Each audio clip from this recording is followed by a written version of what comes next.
Welcome to the Hummingbird Assembly. Oh, somebody has joined us. Good morning. Oh, it's you, Sabrina. Hi. Okay, we're glad to see you. I'm going to mute you so you can't talk to us. And we're going to go back to just my screen. Okay, welcome. Wait, why won't that? All right, it's going to be fine, right, everybody? A little casual. No formality. Okay. We like it. So welcome to the Hummingbird Assembly. We are a group of people who will teach each other to find the miracle of joyful living from life circumstances to accomplish that which seems impossible. We are here to stimulate thought, create connection, and expand consciousness. Every week we have our announcements at the beginning so that when we leave here, we leave on the high vibe of the conversation. I'm super excited that we've already filled this room. Madness, welcome back. In the center of the table, you'll see that there are two boxes. We have a white box and a green box. The white box is where we collect donations to help us support the cost of burgeoning church. And inside there, you will find there are envelopes. Lots of people have envelopes with names on them, and there are lots of blank ones too. If you would like to be able to receive a charitable receipt, if we ever receive that designation, please make sure you write your name on an envelope so that we can do that for you. The green box, in my opinion, is the more important one. This is where I ask you to write ideas and topics that you'd like to discuss so that we are having the discussions that you would like to have. This is your assembly. This week we're actually doing one, we're going to do a topic that came out of that green bin as it related to our conversation of last week. So I'm excited about that. Anyhow, so please feel free to leave ideas of what we want to talk about. Don't worry, if you write one, doesn't mean you have to lead discussion. I will be the moderator for you. Okay, and so the other thing I wanted to share is that we continue to collect. You made it! We have some benches and things. We continue to collect awakening stories. So if you would like to share your experience of what brought you to the Hummingbird Assembly, where you're at in your life so that people who are going through the awakening process don't feel quite so alone, we would love it if you would submit that to admin@hummingbirdAssembly.com. Once we've collected enough stories, we're going to create like a little ebook so that people who sign up for a newsletter or join our Facebook page or go to our website are able to download that just to feel like they're part of a community. Because that's really what we're trying to do here, is connect all of us who are going through this at the same time. So with that, let us begin with our opening intention. Everybody has a piece of paper or one to share? Okay. May I come to understand that blessings are everywhere, that my attitude will affect outcomes, and that challenges are often gifts in disguise. May I come to trust that most things can get better with time, that my instincts and gut feelings have value, and that a positive attitude makes things go smoother. May I come to see that I have many skills and talents I can use, and that I am a positive influence on many people, that there are those around me who wish me well. May I come to value that today is a blessing to be enjoyed, that each person is unique and important, and that each moment of my life has meaning. It's awesome to hear like 20 people saying that. So our discussion topic for this week stems out of a discussion that we had last week. So I will read that first. Oh. Serves with a smile. Oh, thank you. I just came from the gym, and I didn't eat very much before or after. So I'm like, no need to excuse it. I'm glad that we are giving business to the people who are supporting us. And I really love that entirely. So last week our topic came from you actually, Kent. In order to love who you are, you cannot hate the experiences that shaped you. In order to love who you are, you cannot hate the experiences that shaped you. So we discussed that at length last week because I thought it was like a topic.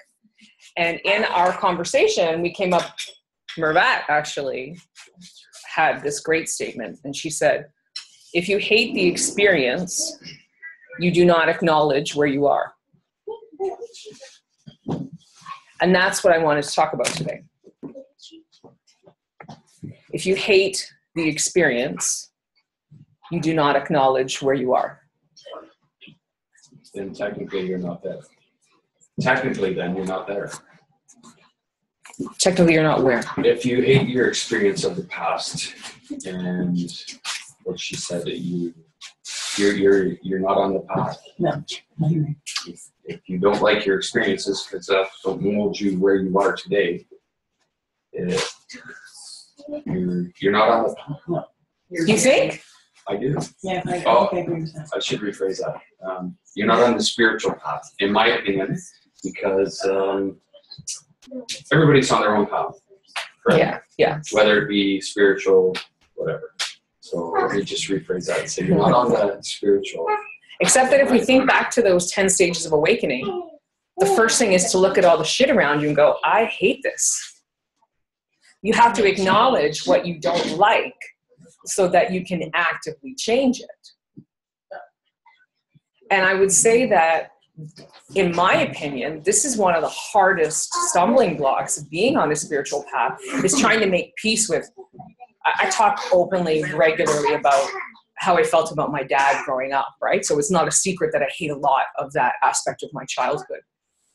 And I had to, it was I don't even think it was a hurdle. It was a massive obstacle to make peace with that and to be able to say, I love you. And not just because I have to, because you're my dad, or not just because I call myself a person who loves unconditionally, but because genuinely I wouldn't be who I am if we did not do what we did at that point in my life to shape me. And I love you for what you brought to me. And for me, that was a huge moment of enlightenment.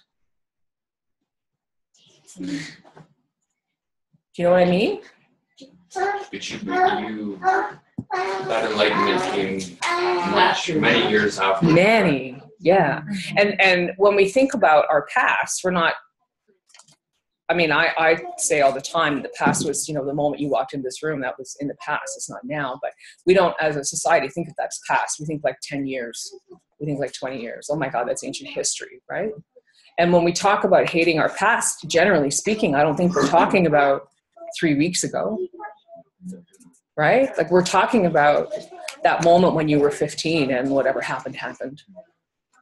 That moment when you were 5 and whatever happened.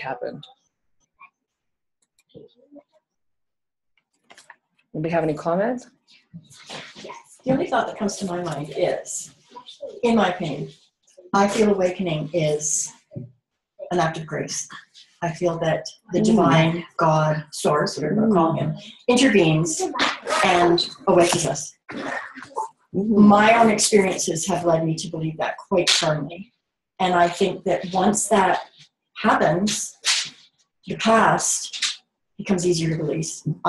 Again, I really believe that the divine source just steps in and gives us that ability to look at the past and go, I don't need to hate this anymore. I don't need to hold on to it. It's totally, it brought me here and this is where I am now. The past is over. Thank you. Move on. So awakening is a state of grace.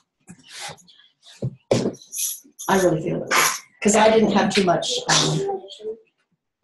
involvement in what happened to me. It was like I got whacked on the back of the head with a sledgehammer. I was like, oh, okay. This is what we're doing now. Some people it can be, a moment of awakening of that feeling of grace, where other people can be the journey. I feel like it can be the journey and all the lessons that are happening around you. Well, I call them blessings. I think right? Whether they're good or bad, they're blessings or lessons. And, I've been thinking about what to write for my awakening story, and to this day, I still can't remember that getting hit in the back of the head going, bam, you're awake, and maybe I'm still not awake. Maybe I'm wakening up. Well, you drove here. I hope you're not sleeping. Oh, okay. But I do agree. It's a journey. I agree. But I did definitely have, and it was after my mom died. But I know through my losses, my sister, my dad, and then my mom, and then my dog. Right, there was they all brought me, and I do remember as each one happened, my interests changed. I started to, because I was, as you all know, raised very religious. I started, getting more interested in reincarnation. It was like, why? this is not what I was brought up to believe. And I started to get interests that were growing. But then when Mom died, it was just like a holy cow. A catalyst. It was that was the catalyst that threw me into my awakening. So the question was asked a moment ago, what do you mean by grace? A gift of God. So I grace feel like it was a is something that gift. comes It from was- outside of you. Yes, I believe so. Maybe grace is like innate. It's just natural. Just something that just takes over. What do you mean? Inner love. Pardon me? Inner love. Inner love? I don't know. You're saying that it just happened, but It was something I didn't really have a choice in. That's the way I feel about it now. I wasn't. Maybe you just didn't see it. You weren't striving for it. You weren't necessarily consciously seeking it. It just It just was in the happened. moment. Yeah, Boom. it just happened. Yeah. It was an incredible experience to suddenly realize that, wow, I can't even put words to the wow. It was an incredible experience. I think it's a series of synchronicities that happen, and you're actually awake You're awakening. Yes. to notice those things Yes. happening all in a row, and then being like, hold on a second, There's a pattern. what's going on? Yeah, then you look back. Yeah. Yeah, you're right. I remember looking back and going, wow, I really was coming through some massive change. Well, it's interesting because when you and I met that night in Starbucks, that was the first time we met. I remember you said afterwards something about, oh my God, it was so much fun talking to you. You're just like, you're so excited. And it was. You were was like so, a puppy. It was crazy. I know, it was like I was still a baby learning Yeah, to walk yeah. and learning to speak. And it was exciting. Those first Yeah. few years, they were very exciting. Not that they're not now. I still feel great. Now it's just lovely. Great thankfulness and gratitude for Yeah. where I am, but it's lovely now. Yes, Yeah. you're right. It's lovely. I think it's also a journey too of forgiving yourself and loving yourself through your journey. Because whatever journey or path you're going on, or whatever obstacle or challenge or thing that has caused you so much pain, the first person you point the finger at is yourself. And for me, Do you? I did in the past. No, I don't mean it in that But I way. did in the past. But you're right to acknowledge that. Yes. But I'm thinking for a lot of people, we don't want to take responsibility for where we're at generally. Like the human experience is one of deferring responsibility. The human experience is about blame and being a victim of circumstance, right? So if you feel like, so maybe you can't accept responsibility until you recognize you're being a victim. Until you awake. Yeah, that's the awakening. Because When did you realize you weren't a victim? There's your story. Maybe. I don't know. Let's just throw it out there. Write it. Kidding. Holy catfish. I know. We should have left the beach a long time ago. All the people showed up. But you said that you would like the first finger points to you, and I think as a rule, the first finger are certainly my knee-jerk response is, why is this happening? Yeah. And it's not, why is this happening? Let me observe. It's, why is this happening? Yes. Why is it happening? Why is it happening? Why am I caught in traffic when I need Why to be am I home? here? Why Yeah. did I go here? Why did I do this? Why did I do that? Why did I take this path? Oh, so maybe it is pointing backwards. Right? So it points back at yourself. Like, if I didn't go here, if I didn't say this, and if I didn't do that, then all this wouldn't happen. But it's happening for a reason, and it's in my opinion. It's always happened For for me. a reason. Yeah. It happens for a reason, and it shapes you into the person that you are.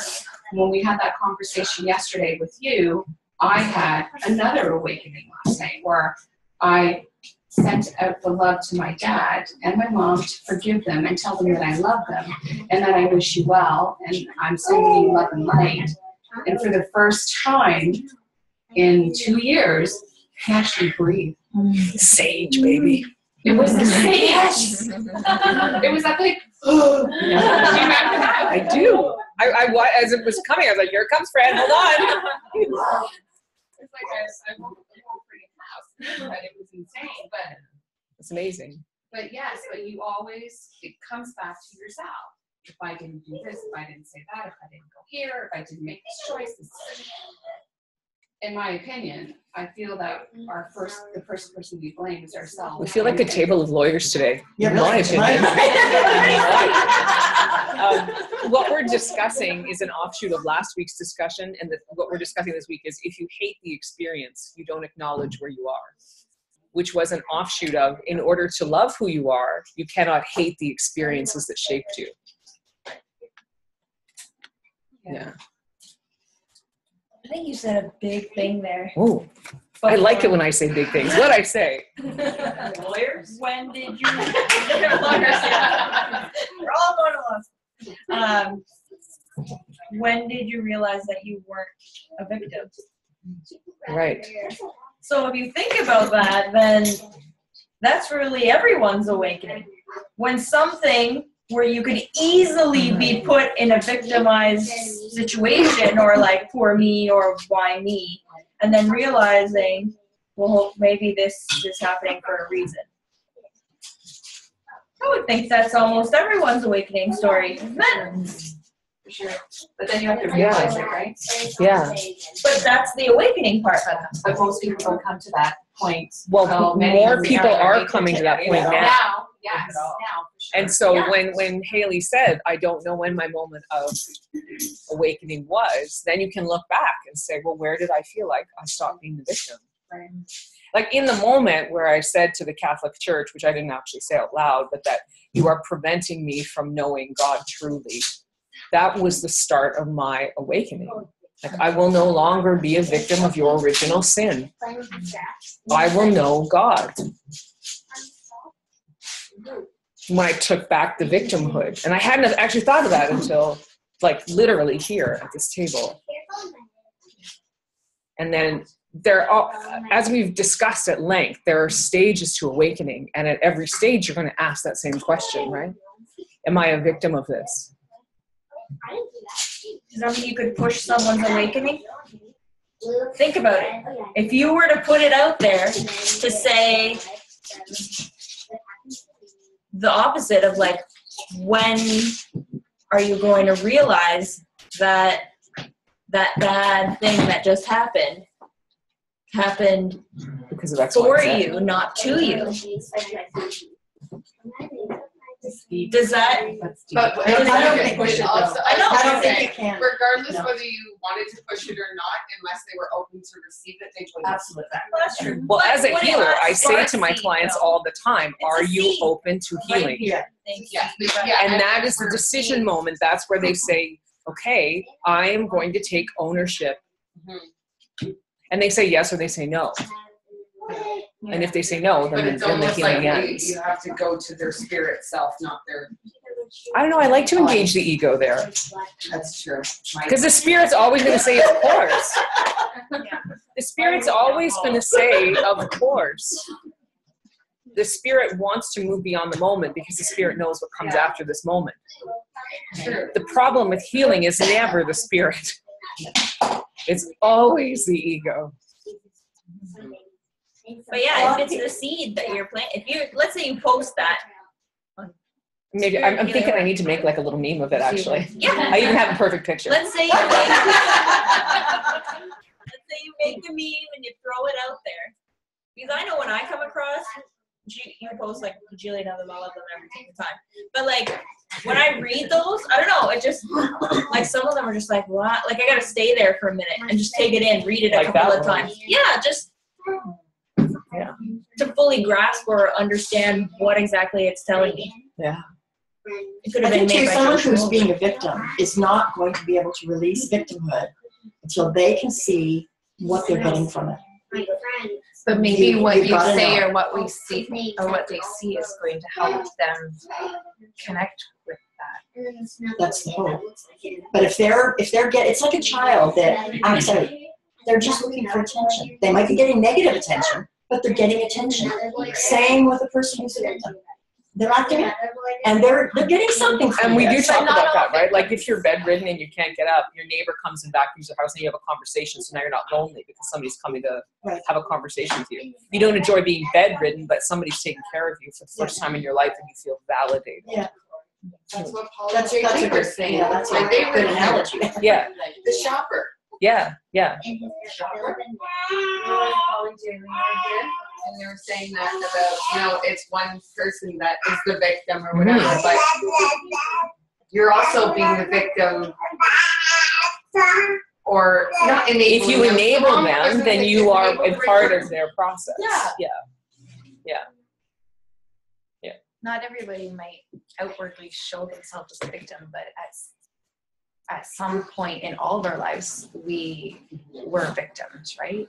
And it might have been just how we treated ourselves internally and in our mental mind, may not have actually acted it out so that someone could say, oh, you're acting like a victim. But, you know what I mean? Yeah. Where Yeah. I'm getting at? I think victimhood too, we're not necessarily referring to the physical, you have been a victim of sexual abuse, physical abuse. Victimhood is so much deeper than that. And you hit Do you the nail on the head. Yeah, I think it is. I'm working with a couple of people right now, and I'm telling you, they say they're awakened, and I question. I mean, we're working hard to try and release, but I just see them holding on to, why me? Poor me. Why is everybody against me? Why does this keep happening to me? And it's like, how can you move on if you cannot release these things? Well, that's when that huge moment happened for me with Shiraz, the healer, when he said, you have to let go of your need to understand. Mm-hmm. It was a huge moment for me. I was like, oh, of course, I've done that already. And then he was doing something in front of the room, and I was like, I don't understand this. Oh, universe. You are so funny. Right, I don't need to understand. Gotcha. Okay. That's what it comes back to. I love that thing that we talked about way back too about, and I can't remember the whole sentence, but it was, the end of it was, when you realize that there is nothing to forgive. Yeah. Do you remember that? Yeah. I love that. Yeah. When there is nothing to forgive and everything has served you. Yeah. It's a massive That was a really moment. good scene. But that's this, right? To love who you are, you cannot hate the experiences that shaped It's you. a good scene. And if you hate the experience, you don't acknowledge where you are. There's nothing to forgive. Everything has served you. It's exactly what it's supposed to be. Yeah. I think one of the hardest, you were just saying about clients that are you're trying to help them to Come through. not feel like they're a victim. One of the hardest parts of doing that is when you get out of the why me, how come this is happening to me, why does he keep doing that to me? I'm right in the middle of that right now. I'm right in the thick of that mud. And the reason why I'm having trouble getting past it is because it feels like I'm going to give that person permission. If I say I'm not a victim and let it go, just thinking about the situation. I feel like I'm giving that person permission to do what he's been doing. Does that make sense? Yeah. Like if I say almost like, it's okay. I'm going through this because it's for my greater good. So keep doing it. But Keep treating me like that because it's for my greater good. But what's your That's how it lesson? feels. Are you to stand up and express your boundaries Yeah. in a different way? Or is it simply the law of reflection? And this is the way you're treating yourself subconsciously. Therefore, you are experiencing this on the outside because it's how you treat you on the inside. Right? That law of reflection it's really the key. It's really the key. And I'm not saying that because I don't know the particulars, right? But that would be something I would explore, like what in me is calling this experience. Okay, let me just Yeah. see if I understand. Are you saying what am I doing that's To you. To yourself. what am I doing to me that's making this person do No. that to me? No. Okay. Then I'm receiving it on the outside because I don't see what I'm doing inside. To be like, So if this person hates you, it's a reflection of the fact that you hate you. If this person is undermining you, it's a reflection that you undermine yourself. If this person is devaluing your worth, it's a reflection that you don't see your worth. in that example, right? Like the law of reflection has 4 different ways of showing up, but I really think that that way in particular is the most significant to explore. What am I doing to me? Because it always comes back to self-love, as you say all the time. Tomorrow night, self-love, self-love. Barb is leading a guided meditation tomorrow if you would like to attend on self-love. I will be there because I love me. Yeah. So I think you said did I? Anyway, we can talk about the after, ladies. Like, I don't even know what It I'm always, gonna do. I need to send a clone. and you can't get to that self-love moment until you explore what in your world is happening because of the way you treat you. Yes. Which is hating the experience.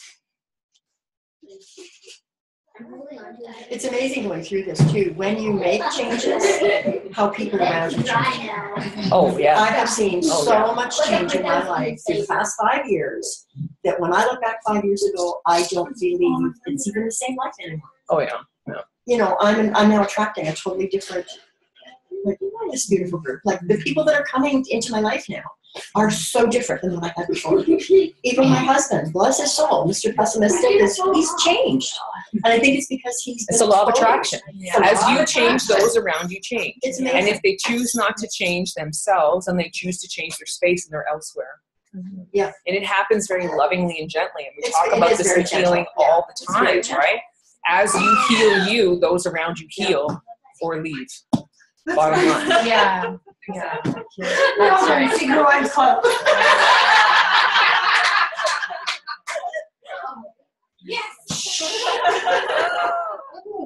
All right. Exactly. Is Listen. coming? I want to join. He rubs feet. Maybe you should be my new mascot. Listen, we're coming to the end of our allotted time for discussion. Is there anything that anyone else? Well, it's a great meaty topic. It's a great meaty topic. And we can bring it back in a few weeks. Like, it's something that should percolate and we should continue to explore. But is there anything that anyone wants to say or feels we need to consider before we conclude this part of our gathering?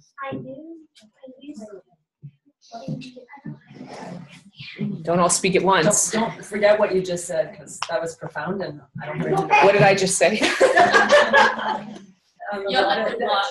Like Like, that change in the your last thing world you around said. you. Like a law of Yeah. reflection? Yeah, but no, the very, when you change, Oh, people yeah. around you change, Yeah. and then they stay Or like, they oh, go, yeah. yeah. Remember that when I talk to you. Okay. Okay. I need to write that. I talk about that often. And it's okay. It's okay. if Yes, they it is. stay or if they Yeah. Yes. Yes. It's Right. okay if they go. Yeah. And it's okay if they get better. It's And you okay. become okay with that. Yeah. You really like you really do. Yeah. Let it go. Let it go. Okay, Internet, thank you for joining us. It was lovely to be back with you all. We will be here next Sunday. Serena, we love you. We'll post this video on YouTube and we hope to see you next week. Have a great day.